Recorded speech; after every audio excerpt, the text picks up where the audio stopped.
Good afternoon and welcome to our series of webinars focused on bringing you information about COVID-19, infection control, and other nursing home related topics. The information in these weekly webinars is geared toward long-term care and skilled nursing facilities, but we encourage everyone who is interested to attend. My name is Kathy Caudill. I'm a communications specialist with Quality Insights. Today's webinar is Back to Basics QAPI for infection control. This is our first episode and it's Intro to QAPI. Everyone has entered the meeting on mute, but we will have a Q&A following the presentation. If you have questions or comments, please submit them using either the chat or the Q&A tool in your Zoom menu. We invite you to join us every Wednesday for more of our weekly webinars. Next week's topic is going to be part 2 of this series, Back to Basics QAPI Infection Control, and that will be on feedback, data systems, and monitoring. So if you're interested in joining, that will be the same time and place next Wednesday at 2 p.m. And now I'd like to introduce our speaker today, Patty Austin. Patty is a quality improvement specialist at Quality Insights. She has been working in the skilled nursing arena for the past 30 years, starting her career as a nursing assistant and leaving the front lines as director of nursing. Patty has been with Quality Insights since 2016. She considers it a privilege to be able to interact with so many different nursing facilities to help create lasting change within their communities. Patty, thank you for joining us today. Thanks, Kathy, and hi, everybody. So we are excited to be bringing you something just a little bit different today, and I wanted to give you all a bit of a background related to what brought us here. I don't have to tell any of you how very focused we have been on all things infection control related for the past 5 years. And as that focus has kind of settled down a little bit and now become more of the norm than the exception, our conversations with you all have led us to discover that in many cases, the intensive time that we've devoted to infection control has caused us to lose a little bit of focus on one of our cardinal tools, a tool that helps us to ensure that what we're doing, we are doing to the best of our ability. That tool, or more appropriately, that process, is QAPI. Staff turnover has contributed to making this lack of focus even more impactful. Those staff members who at one time were very well versed in the QAPI process have moved to other settings or taken new positions. And based on these conversations, we realized that a back to basics QAPI focus was needed. Recognizing that we've all been through countless QAPI educational sessions, and that our time is even more difficult to come by today than it was 5 years ago, we wanted to provide an education that was a little bit different in format. First, we wanted to embrace the idea that education doesn't have to be an hour in front of a computer screen. So we broke the concepts of a QAPI plan down into 4 microlearn sessions, each under 15 minutes long. Second, we wanted to do something that would engage learners at all points on the knowledge trajectory by highlighting the idea that all voices matter when it comes to QAPI.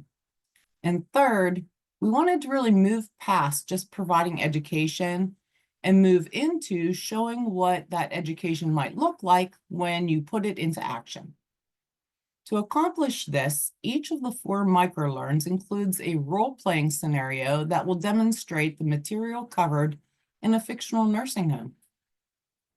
Our hope is that you'll be able to use these short sessions to kind of refresh your own QAPI spirit, and then that you will share them with your staff to engage them in the QAPI process. Understanding that infection control remains a top priority for all of us, each session's scenario will focus on a different infection control related issue and detail how QAPI is used to make improvements related to that issue.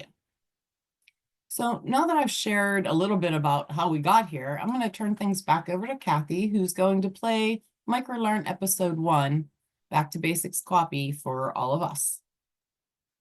Thank you, Patty. And I have that video pulled up on my screen, so I'm just going to hit play. And if there's any issues, any problems with the sound quality, please let me know. Hi, everyone. My name is Patty Austin, a quality improvement specialist with Quality Insights, and I would like to welcome you to part 1 of our 4-part microlearning series on quality assurance and performance improvement, better known as QAPI. This session will introduce the foundational principles of QAPI and spark meaningful conversation about your facility's QAPI journey. Whether you're new to QAPI or an experienced pro, these 15 minutes aim to elevate your facility's approach to quality improvement. Today, we'll focus on understanding the core elements of a QAPI program. As you follow along, think about where your facility stands in integrating QAPI into its culture. Remember, creating lasting cultural change takes effort, intention, and teamwork. To bring these concepts to life, we'll also showcase a role-playing demonstration on how QAPI principles can be applied in real-world scenarios. This will help you to envision practical steps for enhancing quality and performance in your own facility. In this episode, we will provide an overview of QAPI with a special focus on the role of governance and leadership and design and scope of a QAPI plan. Future episodes will explore additional QAPI fundamentals in more detail. So let's get started. Many of us have been using QAPI for years as part of our regulatory requirements. But take a moment to reflect. What do your QAPI meetings really look like? If your team is primarily gathering and reporting data from the previous month, it might be time to rethink your approach. This isn't how QAPI was truly intended to work. As we move forward, consider this. How can you transform your current practices to focus on meaningful change? What adjustments could you make to better impact the outcomes you hope to achieve? QAPI is not just about reviewing the past. It's about driving continuous improvement. Let's embrace that mindset and take the next step toward a more effective and dynamic QAPI process. A powerful yet underutilized resource for evaluating your facility's QAPI plan is the QAPI self-assessment tool from QAPI at a Glance. It's easily accessible through the CMS website or via the link on this slide. This 4-page tool helps to assess your progress across 23 different areas. Honest and thoughtful completion of this tool is key. Take a comprehensive view of your facility. Try to look beyond the management team's skill set or where you think you should be and consider the true state of QAPI within your facility. This tool offers valuable insights into your current QAPI program and highlights opportunities for improvement. Every facility is at a different point in their QAPI journey. Responses to the self-assessment may range from, QAPI, I think they meet quarterly, but I'm not sure what they do in those meetings, the whole way through, you know what, we live and breathe root cause analysis and plan, do, study, act cycles. We have got QAPI mastered. Wherever your facility falls on that spectrum, remember, QAPI is an ongoing process. It's about growth and continuous improvement, not reaching a finish line. Think of it like learning to drive. At first, it might feel awkward and a little bit overwhelming, but with practice, it becomes second nature and opens new horizons. The same applies to QAPI. With time and effort, it will feel natural and lead to meaningful improvement. If your focus has slipped, don't worry. Getting back on track is a lot easier than you might think. At its core, QAPI is built on 5 key elements. Embracing these will guide your facility around that first bend toward QAPI proficiency. The first building block, design and scope, is pretty comprehensive. It addresses all aspects of care and operations within your community. It's evidence-based and grounded in best practices. It does require a written, structured plan to guide your efforts.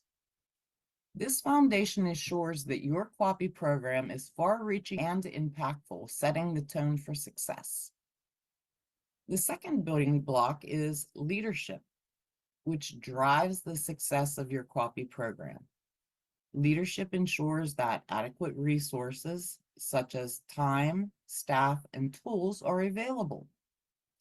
It provides training to build staff skills and ensures long-term sustainability of QAPI initiatives. Most importantly, leadership fosters a culture of safety, quality, and respect. It empowers all team members to engage and contribute. Strong leadership is the true cornerstone of a thriving QAPI program. The third building block is data feedback and monitoring. Data is the foundation for setting realistic and measurable goals. Feedback ensures that the team stays aligned and it identifies opportunities for improvement. And monitoring tracks your progress, ensuring that your goals are met while supporting long-term sustainability.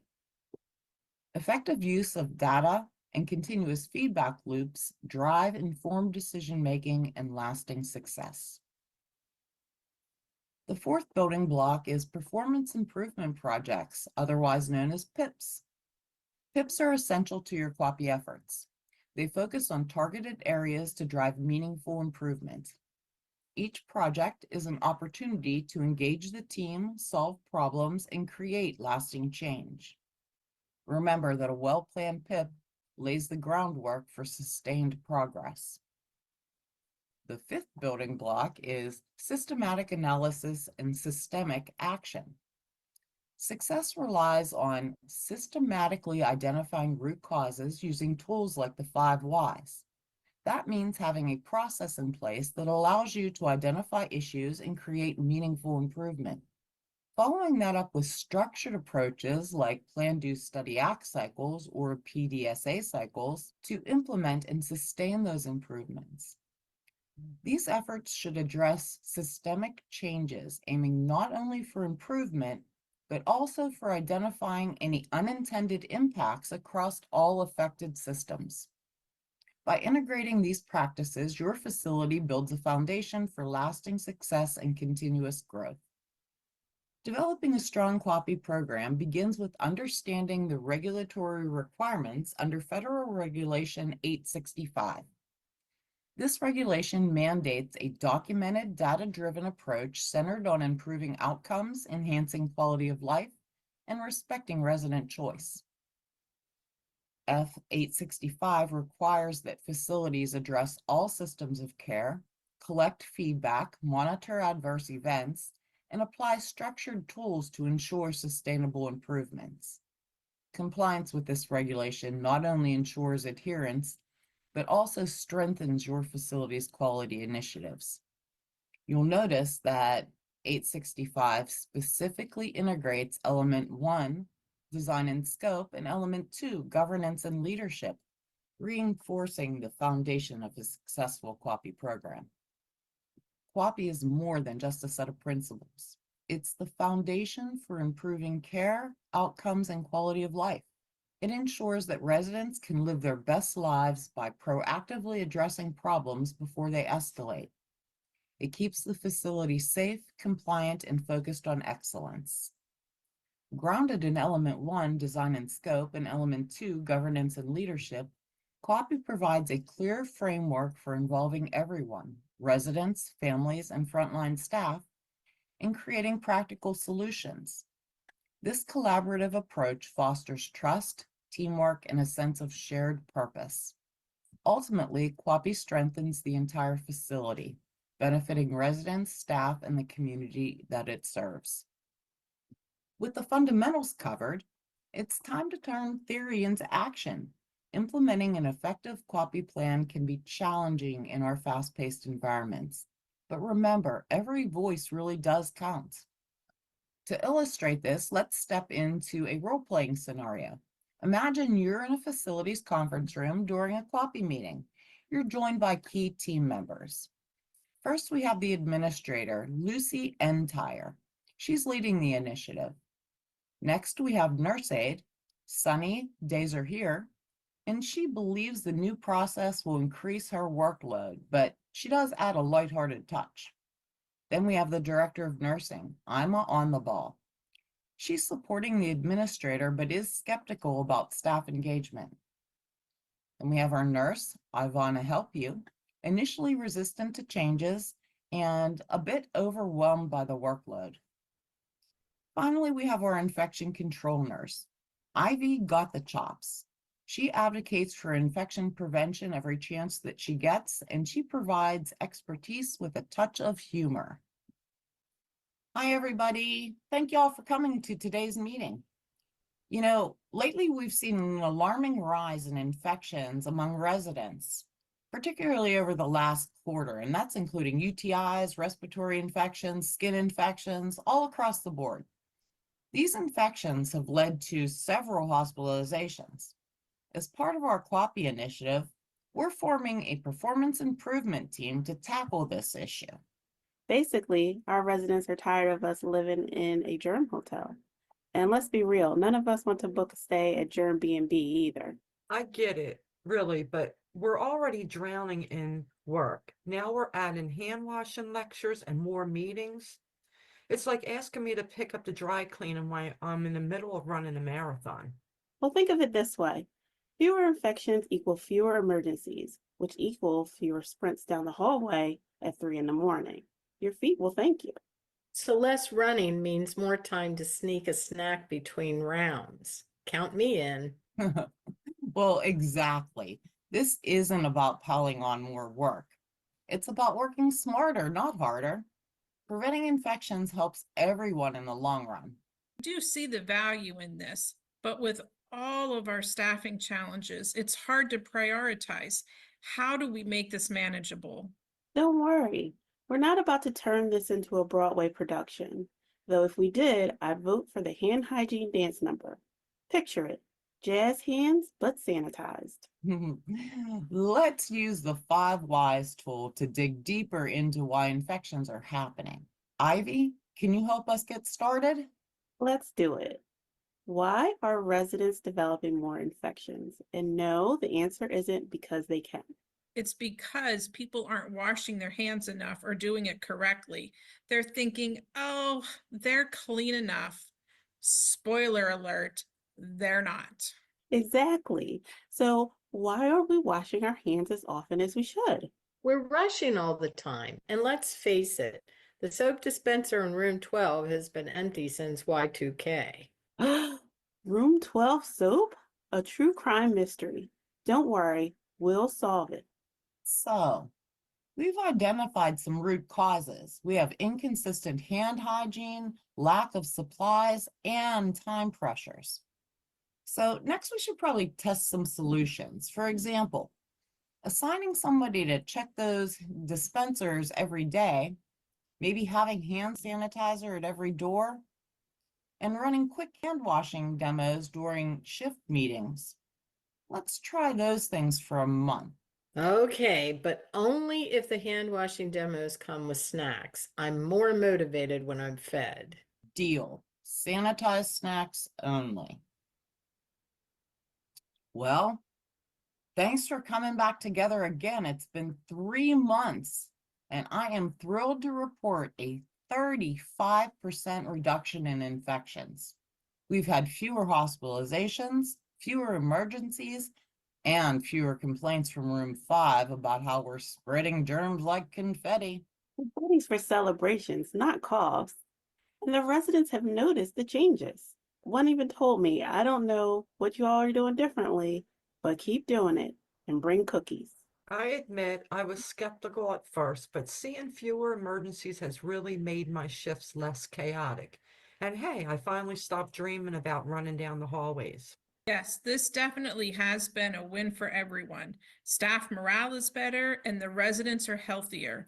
It shows that small changes can have a big impact. And this is exactly why QAPI matters.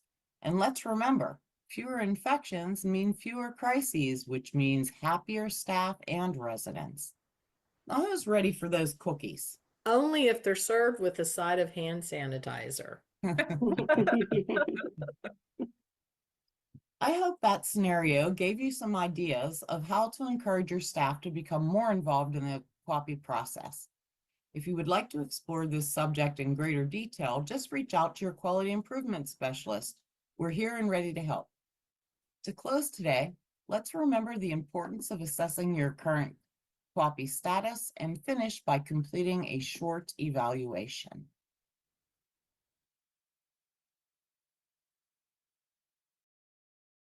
All right, that is the end of that video. And as for the evaluation that she's referring to, we'll be taking that once this webinar is over. Let's see. So I think we can get ready for the Q&A. Patty, did you have anything you wanted to say before we moved on to the Q&A? Thanks, Kathy. Only that as you guys are completing the evaluation, we would very much appreciate your feedback on this newer format so that we can use the QAPI process and make any adjustments that we may need to. All right, thank you, Patty. So now we're ready for the Q&A portion of today's webinar. So if you have a question or comment, please submit it using the chat or the Q&A tool in your Zoom menu. Or you could also raise your hand if you'd like to ask your question out loud. And while we're waiting, I'd again like to invite everybody to next week's webinar, which will be the second episode of this microlearn series. And then Patty will be here to discuss it. And that will be next Wednesday at 2 p.m. And there's 2 more episodes following that. So we'll be doing that for the next 3 webinars.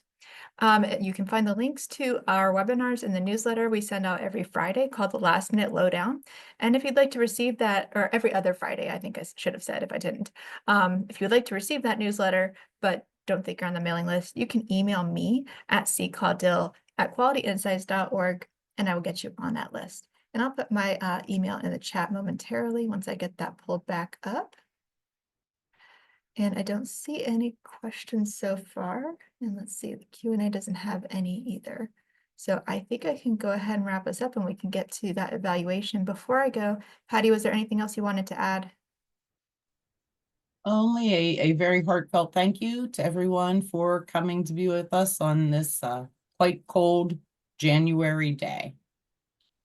Thank you, Patty. All right, I think we can go ahead and wrap up today. So again, before we sign off, I'd like to ask everyone to please answer the short evaluation after today's webinar. It is a bit different than the usual evaluation we have with these webinars. The questions are specific to today's microlearn, and it will not be anonymous, but your information will not be shared outside of Quality Insights. So if you have a couple of minutes to fill that out, we would appreciate it. Patty, I would like to thank you for joining us today and for sharing this new microlearn series with us. And I'd like to thank all of our attendees for joining us today, and we hope to see you again here soon.